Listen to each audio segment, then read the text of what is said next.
ang pinaka-crucial na pagkakataon sa buhay ng tao ay kapag ikaw po ay nasa life and death situation, nasa bingit ng kamatayan, na kung saan doon ay talagang makikita mo yung actual na spiritual battle na pinag-aagawan yung soul mo, na ikaw ay mabitbit, madamay ng diablo, hilahin, drag into hell. That's spiritual battle. Yun ang crucial. Kaya nga tinuturo sa atin na tayo ay manalangin ng rosary kapag may mga nandun na sa mga mahal natin sa buhay, nasa dying situation na, nasa banig ng karamdaman. Lagi tayong manalangin, manikluhod kay Mama Mary. Kaya nga ang pakiusap natin kay Mama Mary, pangunahing pakiusap natin kaya tayo nag-rosary is to pray for us now and in the hour of our death. Huwag mo akong tantanan ng panalangin. Huwag mo akong pababayaan na hindi ka manalangin para sa akin, Mama Mary. Sapagkat sa sandali na kaligtaan mo na ako'y ipanalangin ay isang malaking oportunidad ng aking kapahamakan. Kaya tayo nanilikod araw-araw. Mama Mary, please pray for us now and in the hour of our death. Kaya iyan ang essence ng kaya tayo nagro-rosaryo. Nakikiusap tayo kay Mama Mary. At si Mama Mary na nagbo-volunteer, gusto ka ding ipanalangin.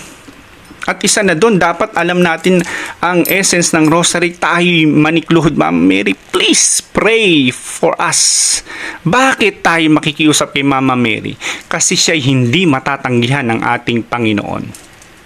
Kung papaanong hindi tinanggihan ng ating Panginoon nung pinakita na kung gaano kaimportante ni Mama Mary sa ating Panginoon doon sa pangyayari sa kasalan sa Kana, no? Alam na natin yon, turning water into wine. Hindi ko pa panahon. What is it to me? Ano ito sa akin? Bakit? Ba't ako makikialam dito? Pero sabi ng nanay. Oh, ganun nga, kaya tayo naninikluhod. Mama Mary, hindi ko kaya. Sa sarili ko, hindi ko kaya. Kapit ako sa iyo. Ha? Ipanalangin mo ko hanggang sa ako'y sa oras ng aking kamatayan. Ngayon si Mama Mary na nagsasabi, kapag magkaroon ka, ginawa mo yung bagay na ito, ipaalam mo sa lahat. Pag nabigyan mo ako ng kaaliwan sa bagay na gagawin mo ito, pangako ko, bit ko lahat ng grasya na kakailangan mo, sapat upang ikaw ay maligtas. No matter kung halimbawa ikaw ay namuhay ng masama sa tanang buhay mo, hindi niya hahayaan na sa sandali na ikaw ay mamamatay ay hindi ka magkaroon ng realization.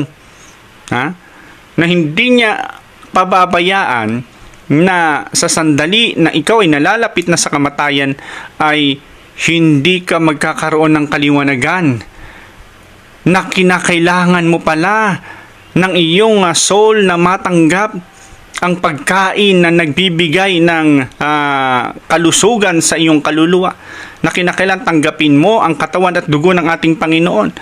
Kaya magpapadala sa iyo ng pari, magpapadala sa iyo ng laiko ministro upang sa banig ng iyong karamdaman ay matanggap mo ang banal na Eucharistia. Abutin ka mismo ng ating Panginoon mula diyan sa iyong banig ng karamdaman upang matiyak ang iyong kaligtasan. O pwede din naman na sa bingit ng iyong kamatayan, kung ikaw man ay halimbawa nasa emergency case, o kung ikaw ay halimbawa ay biglaan na aksidente, gagawa ng parang si Mama Mary na ikaw ay makapangumpisal. So maraming pamamaraan. Yan tinatawag na signal of graces. Bahagi na pangako ni Mama Mary na ang goal, magsisi ka. Magawa mong magsisi, magawa mong ma-realize. Lahat ay gagawin ni Mama Mary. Hindi matik-matik Of course, ito ay depende pa rin sa ating ginagawang pagtugon. Kaya tayo ay dapat maging sensitive tayo doon sa pinapaunawa ni Mama Mary, mamaya nandyan na yung tulong. Mamaya dito ka na talaga. Ito na pala ang tanda na kung bakit may nangungulit at patuloy nyo pinakikinggan ang salitang ito. Yung pala ito'y tanda na tayo ay kinakausap na ng ating mahal na Inang Maria upang tayo ay makalapit ng tama sa ating Panginoon. Diba? May mga ganong grasya na maaring pinahatid sa atin ng ating Panginoon kung tayo lang ay magkakaroon ng tinatawag na discernment. Ma-discern natin ang kahalagahan nito. Gagawin ni Mama Mary ang lahat dahil mahal ka niya, mahal niya tayong lahat. Yun ang sabi ni Mama Mary, gagawin ko ang lahat para ikaw ay maligtas. Ano ang kinakailangan namang gawin in return? Sa lahat ng tapat, sa lahat ng faithful, na magkasunod sa unang Sabado ng buwan ay gawin ang mga bagay nito. O, lista ninyo. Gawin ninyo mga kapatid. Hindi naman ito kahirapan. Pero ito ang sasabihin ko sa inyo.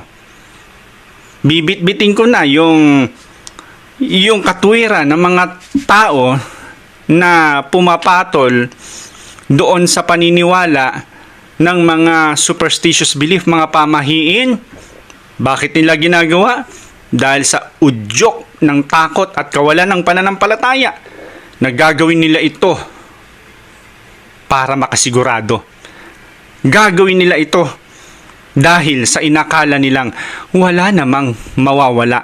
Where in fact, yung bagay na pinakamahalaga na dapat mong iniingat-ingatan na huwag mawala ay nawawala. Yun ang nawawala kapag ikaw ay nahirati sa paniniwala sa superstitious belief o pamahiin. Isinusuko mo yung iyong paniniwala sa ilalim ng kapangyarihan ng superstitious belief na nagpakilos sa iyo. Nandun na yung submission mo Bakit takot ka o siguradisto ka? Hindi mo na pinahalagahan yung kahalagan ng submission kay Lord. Hindi mo na inisip na meron kang profession of your faith. Hindi mo na inisip na meron kang baptismal vow. Pero sinusuko na kasi, mabuti na gawin natin yan. Wala namang mawawala kaysa mapahamak tayo. Ngayon gagamitin ko. Wala naman talagang mawawala, mapababuti ka pa. Ngayon gawin nyo sa akin yung pagtutuwid na ginagawa ko sa inyo. Tahasan na tinuturo ng simbahan, kaya ko sinasabi sa inyo, kapag ginawa nyo mga bagay niya yan, malaking bagay nawawala. Nawawala ang iyong pananampalataya na dapat sa Diyos lamang, pinapasailalim ninyo sa kapangyarihan ng mga superstitious at pamahiin. Yun ang nawawala. Ngayon gagawin ko, gawin nyo rin sa akin, sabihin nyo na ang sasabihin kong ito ay taliwas sa kalooban ng Diyos. Kaya sasabihin ko sa iyo, gawin ninyo ito, walang mawawala kundi magkakaroon ka pa ng pananampalataya. Ito, sa unang Sabado ng bawat buwan, ang sabi ni Mama Mary kay Saint Lucia, ang una mong gagawin, mangumpisal ka. Mangumpisal ka. Tatanggap ka. Pangalawa, after ng kumpisal, banal na komunyon. Pangatlo, magdadasal ka ng rosaryo. At sasama sa kanya sa 15 minutong pagmumuni-muni. Ibig sabihin, ikaw ay nangumpisal, ikaw ay nagsimba, of course, kaya ka tatanggap ng banal na komunyon dahil nagsimba ka, tapos mag-rosaryo ka at magre-reflect ka, magninilay ka, magmumuni-muni ka kahit mga 15 minutes doon sa misteryo ng rosaryong iyong pinagdasalan. Dahil doon matutuwa na si Mama Mary, sapat na yon. Bilang pagbabayad puri sa kalinis-linisang puso, yun ang reparation. So hindi na nililihim ni Mama Mary yung bagay na makapagbibigay ng kaluguran sa kanya. Ang problema, tayo bilang tao, tayo ang gumagawa ng sarili nating pamantayan upang maipadama natin doon sa pinag-uukulan natin ng ating pagpapamihintuho, pinag-uukulan ng ating debosyon, pinag-uukulan ng ating pagsamba, Hindi yung kalooban ng sinasamba mismo, kundi yung inaakala nating kalooban niya. So mahirap yon. Pero sa kasong ito, meron tayong kasalanan no? Ito binunyag ni Mama Mary. Ito yung kalagayan ko. Ganito ako nasasaktan. Parang itong mga tinik sa aking puso. Pero mabibigyan niyo ako ng consolation, mabibigyan niyo ako ng kagaangan ng aking karamdaman kapag ginawa ninyo ang mga bagay na ito. Ikaw ay nakakapagbayad puri na hindi lang sa iyong ginawa, kundi sa mga ginawa ng mga tao at patuloy na ginagawang pamumusong na ito. Di po ba? Sakripisyo, pero sigurado na ito ang ikatutuwa na. Ngayon, bakit 5? Maaaring tanong natin yan, di ba? Bakit 5? Ano yung ibig sabihin yan? Alam po ninyo mga kalahi ko, mga Kamen of St. Joseph, mga kalahi, mga kasamahan ko sa simbahan, mga kaibigan, noong Mayo 29, 1930, ang ating Panginoon mismo ang siya nagpaliwanag kay Santa Lucia o kay Sa Lucia kung bakit 5. Bakit hindi na lang 2 linggo, 3 linggo, o bakit hindi 10? Bakit 5? Sapagkat ang 5 ito ay kumakatawan sa 5 klase na uri na gawi ng tao na nagdudulot ng pamumusong laban sa puso ni Mama Mary. Alam niyo yung pamumusong? Pag-insulto, pagyurak, pagpapawalang halaga, pagbabastos, pamumusong laban sa puso ni Mama Mary, laban sa puso ng nanay mo at nanay ko. Namumusong ka kapag ginagawa mo yung 5 bagay na ito, kaya 5 buwan na gagawin mo ito sa every first Saturday. So ano yon? Ano yung 5 yon na pamumusong na dapat aware ka? Siyempre, pag hingi ka ng sorry, ano hinihingi mo ng sorry? Alam mo ba? Wala. Basta kung ano man yun, Pangit yun, di ba? Bawa, ikaw, "Uy, sorry ka na. Napapansin mo yung kaibigan mo, hindi ka pinapansin. Ano ba kasalanan ko? Ano nga naging kasalanan mo? Hindi ko nga alam Basta bigla ka na lang nagalit." So, walang nagkaroon ng reparasyon. Maaling maulit mo pa yon. So, dapat aware tayo. Ano yung mga pamumusong na yon? Na napakahalaga na dapat alam natin bilang Katoliko, bilang mananampalataya, bilang tunay nagmamahal at may debosyon kay Mama Mary. Unang pamumusong sa Immaculate Conception. Maano yan? Matindi yan. Unang-una yan. Sa papaano natin ginagawa yung pamumusong na ito? Ano ibig sabihin ng Immaculate Conception? Kapag hindi ka naniwala, kalahi ko, na si Mama Mary ay ipinanganak na walang bahid kasalanan, na kung ang iniisip mo ay katulad mo rin siyang ordinaryong tao na ipinanganak na taglay ang kasalanan, namumusong ka. Na hindi ka naniniwala na siya ipinaglihi ng walang kasalanang mana, namumusong ka. Bakit hindi ka naniniwala na siya ipinaglihi? Kasi hindi ka maniwala na siya ipinanganak ng tao, namumusong ka. Na iyong inihihiwalay yung pagiging tao ni Mama Mary, na meron siyang mga magulang na siya ay pinaglihi ng walang kasalanang mana. Kapag tayo ay naniniwala na siya ay makasalanan, o kaya naniniwala tayo na wala siyang magulang, siya ay parang sumulpot na lang, dahil naniniwala tayo na siya ay deity, o siya ay bahagi ng pagka-Diyos, o siya ay Diyos, namumusong po tayo ayon sa konteksto ng ipinapaliwanag dito sa apparition ni Mama Mary sa Fatima. Namumusong ka sa bawat sandali na suot-suot mo yung medal, na ang tawag po diyan ay Immaculate Conception medal.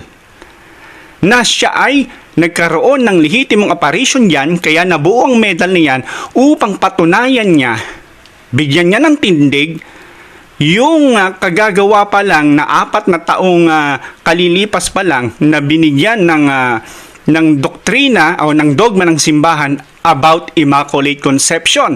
Kaya nung nagpakita siya, I am Immaculate Conception. Na dapat maniwala ka na ako ay ipinanganak bilang tao, may magulang akong bilang tao at hindi ako Diyos.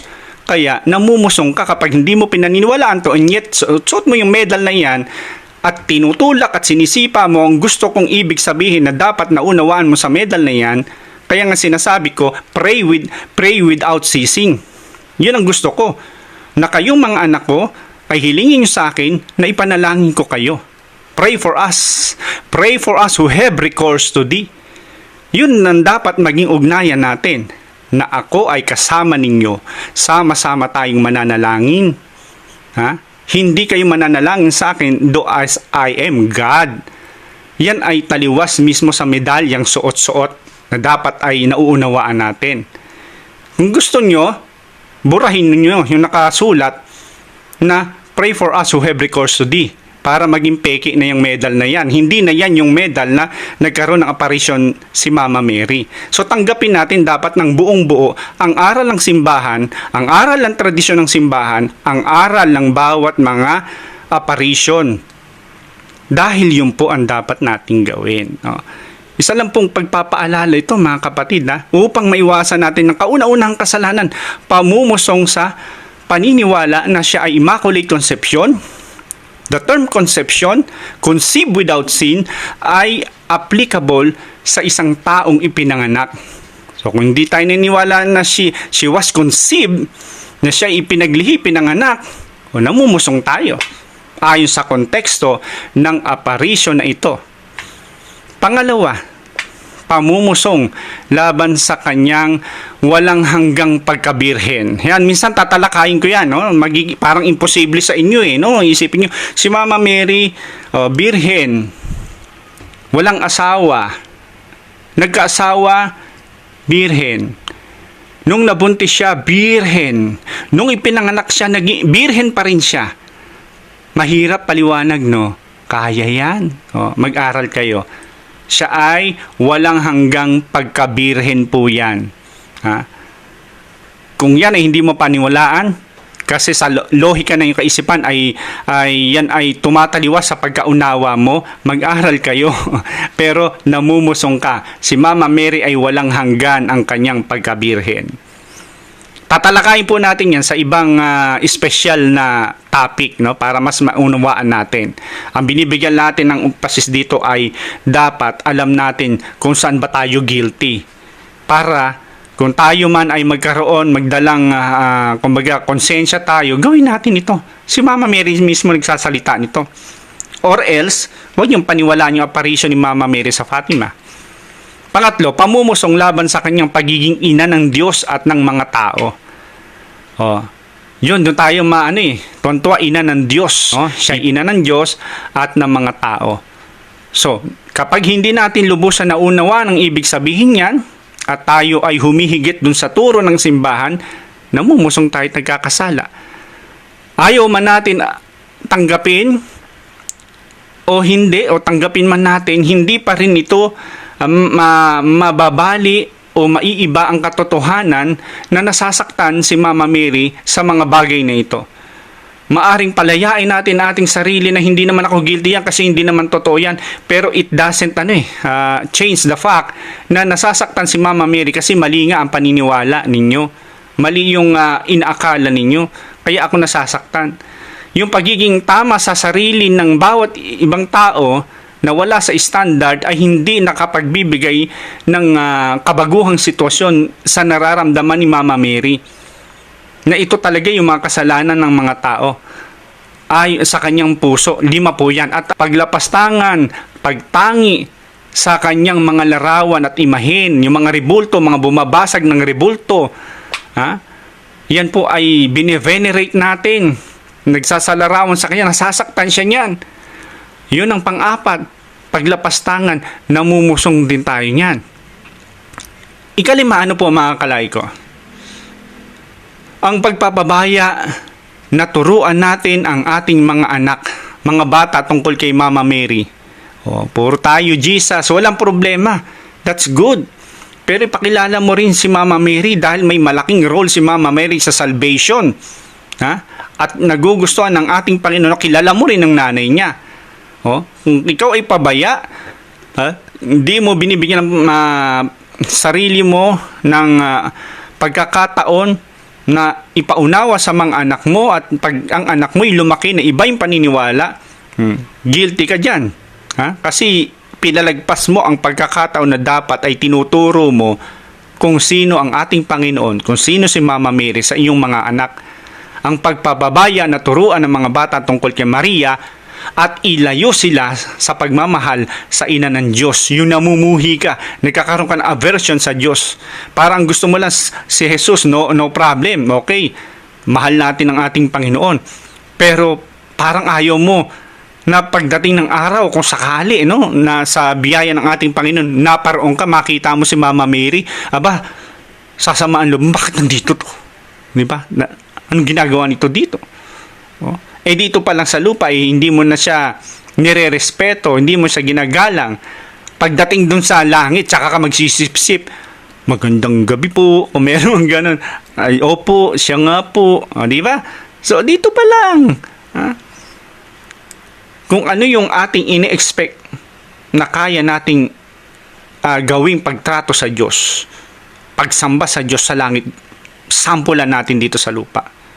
Sambahin nawa ang ngalan mo, mapasa amin ang kaharian mo dito pa lang sa lupa, gaya ng sa langit. Kaya dito pa lang sa lupa, maging ang nanay ng ating Panginoon, ginagalang mo na, nirerespeto mo na, minamahal mo na, kinakalimutan mo na ang lahat sa buhay mo alang-alang sa Panginoon. Dito mo na mapapakita, Lord, gantong gagawin ko pag nasa langit ako. Pwede ba ako dyan? Siyempre matutuhan si Lord. Diyan pala sa lupa, hindi naman talaga langit yan. Pinapakita mo ng mahal mo ko. Nakita ko yung pagsunod mo at katapatan mo. Kahit na pinahintulutan ko na ikaw ay dumanas ng mga pagsubok, kabigatian, di ka bumibitiw. Hindi rin kita bibitiwan. Hindi mo ako kinahihiya.